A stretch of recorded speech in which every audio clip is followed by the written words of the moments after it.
Bonjour Elisabeth Borne. Bonjour. Merci d'être ce matin sur LCI. La réforme de l'assurance chômage est entrée en vigueur à minuit.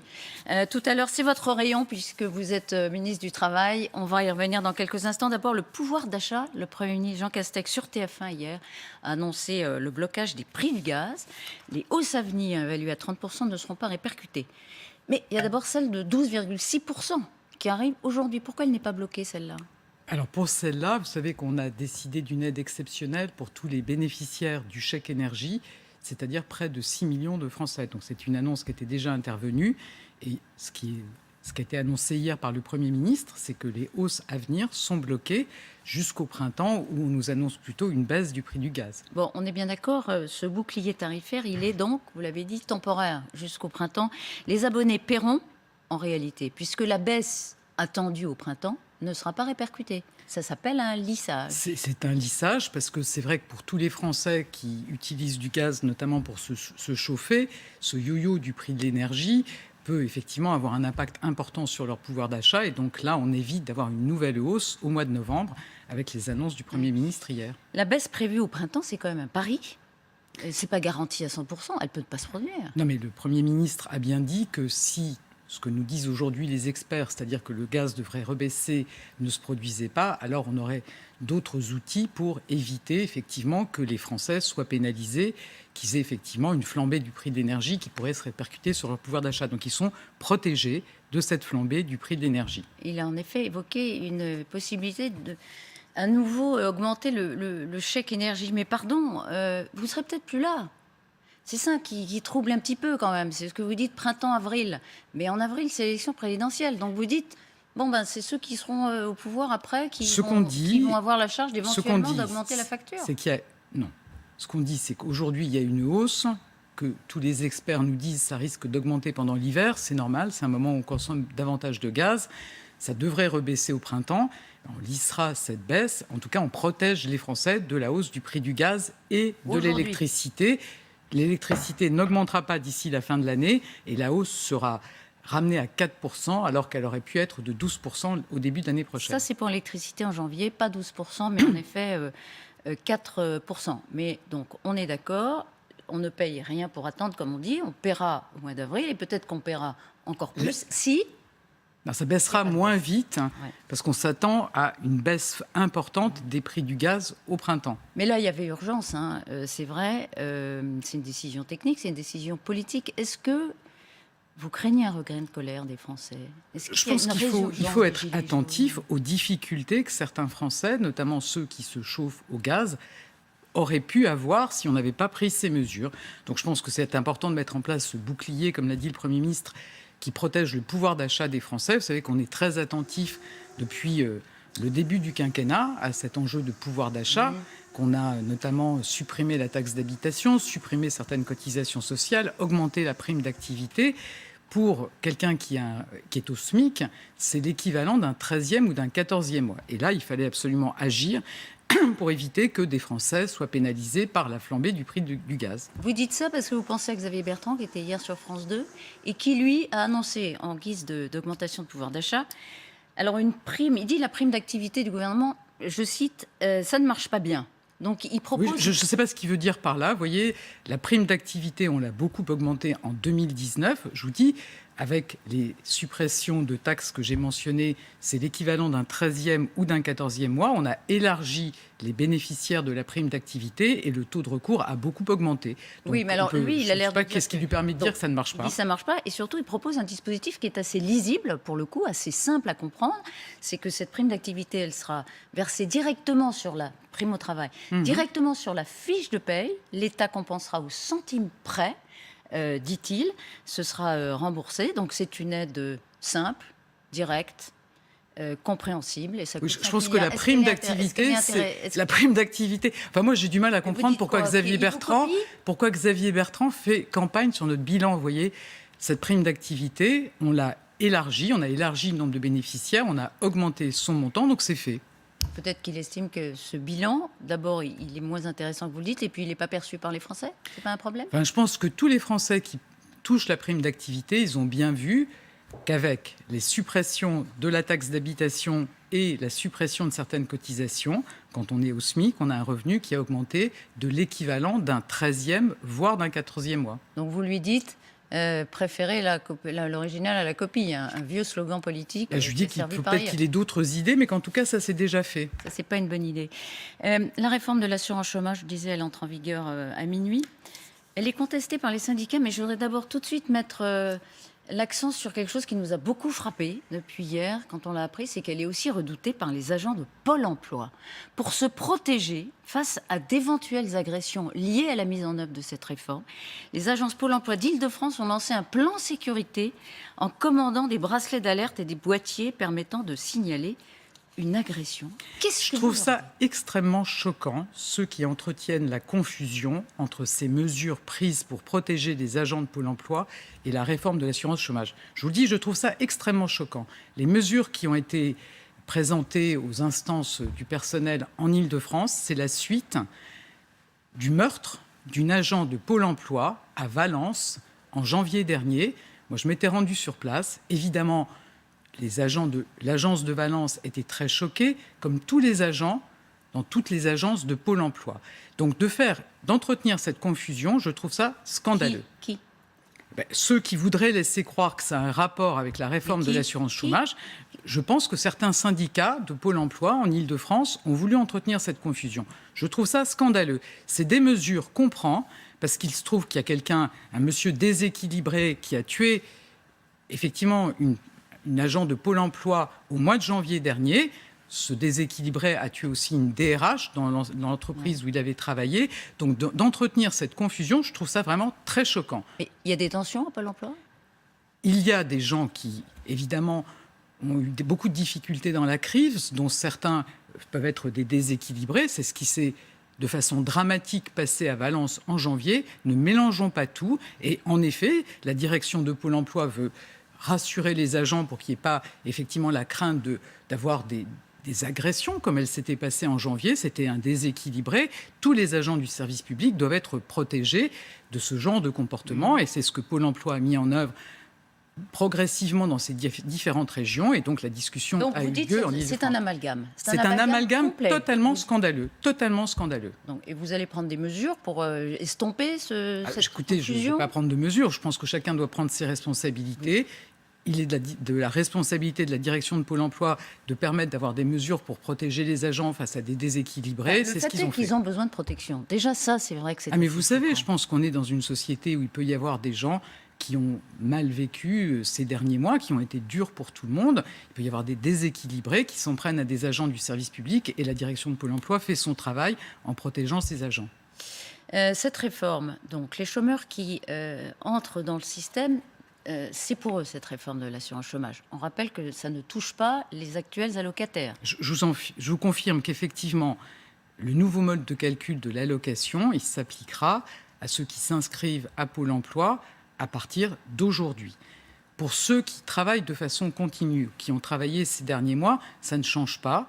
Pour ceux qui alternent des périodes d'activité et d'inactivité, pourront avoir une allocation mensuelle plus basse, mais ils seront dans ce cas-là indemnisés plus longtemps.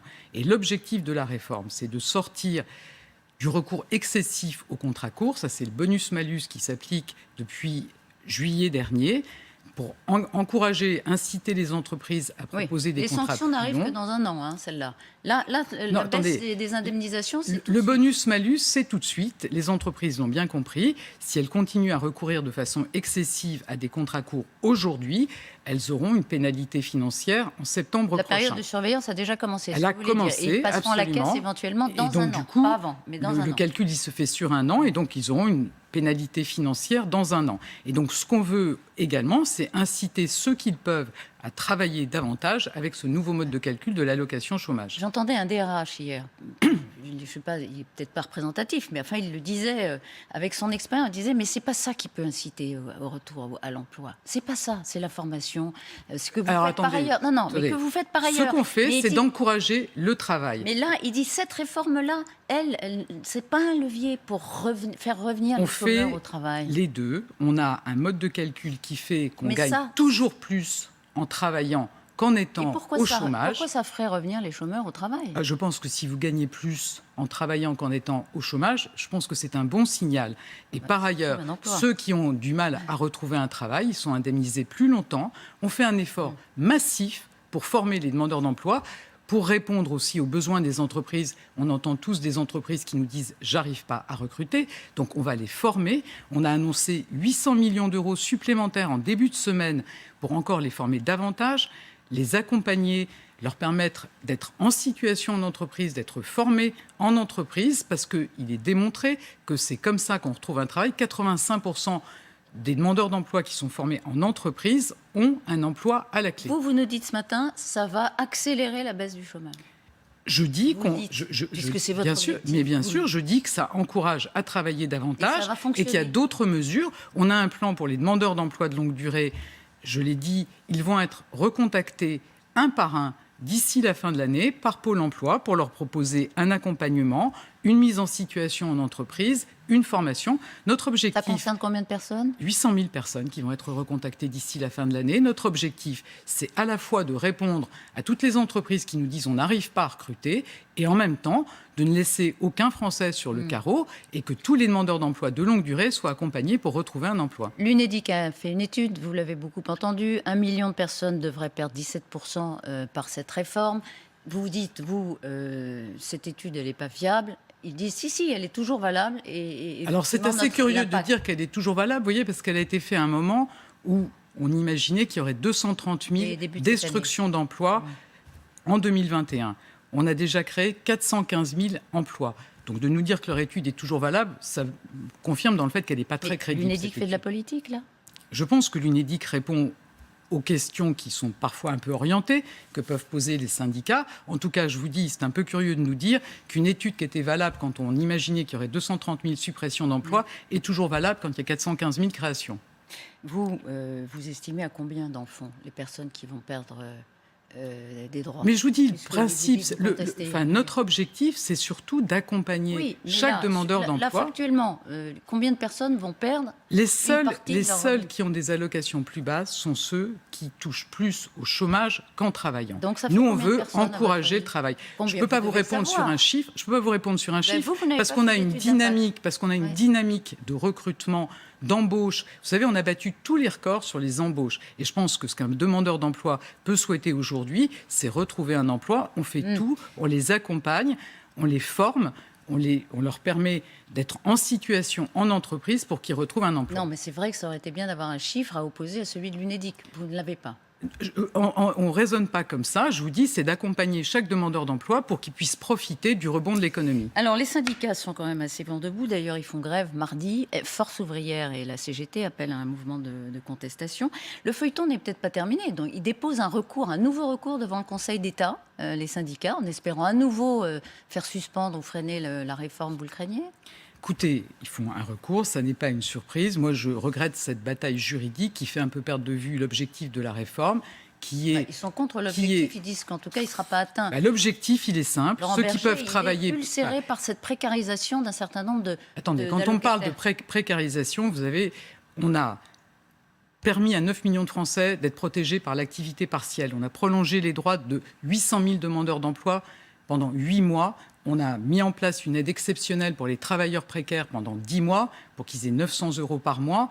On accompagne les demandeurs d'emploi en les formant pour qu'ils retrouvent un emploi. Donc voilà, je pense qu'effectivement, notre préoccupation, c'est à la fois de répondre aux besoins des entreprises qui n'arrivent pas à recruter et de nous assurer que chaque demandeur d'emploi est accompagné pour retrouver un emploi. Le revenu d'engagement, Elisabeth Borne, 500 € pour les jeunes, sous condition, on ne sait pas encore lesquelles. Il va se faire ou pas ? Le revenu d'engagement, c'est d'abord, là aussi, de dire qu'il n'est pas normal que dans notre pays, il y ait 1 million de jeunes qui ne sont ni en emploi ni en formation, que rentrer dans la vie professionnelle soit une galère pour beaucoup de jeunes et qu'on doit renforcer l'accompagnement. C'est ce qu'on fait avec la garantie jeune. Vous avez fait bien de le rappeler, mais c'est une Arlésienne. Il va venir ou pas, ce revenu d'engagement ? Mais je vous confirme qu'on est en train d'y travailler. Et pourquoi ça tarde, puisqu'il devait être annoncé ? Parce que vous savez aussi, la conjoncture a changé, n'est pas exactement celle qu'on imaginait au printemps dernier.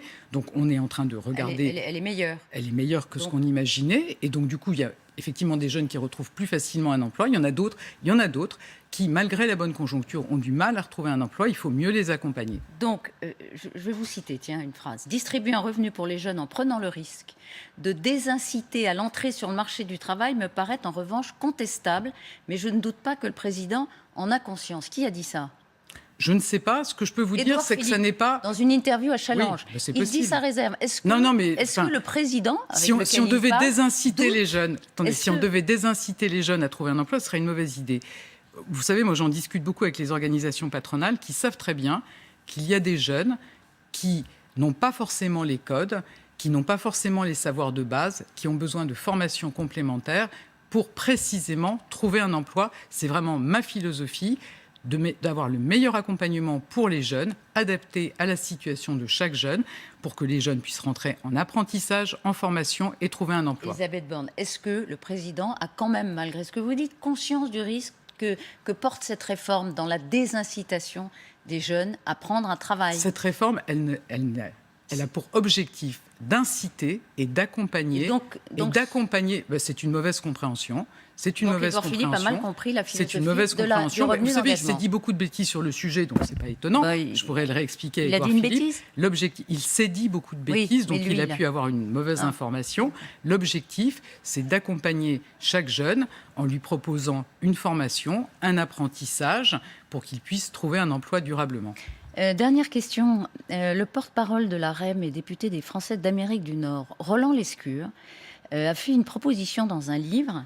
Je cite, « On peut aussi imaginer... » Alors ça sort de votre périmètre, mais c'est une question quand même qui relève encore, qui agite des angoisses existentielles parfois dans l'opinion. On peut aussi imaginer, au-delà de 2030, que la France partage son siège au Conseil de sécurité des Nations Unies, de l'Organisation des Nations Unies. Non, ça n'est pas envisagé.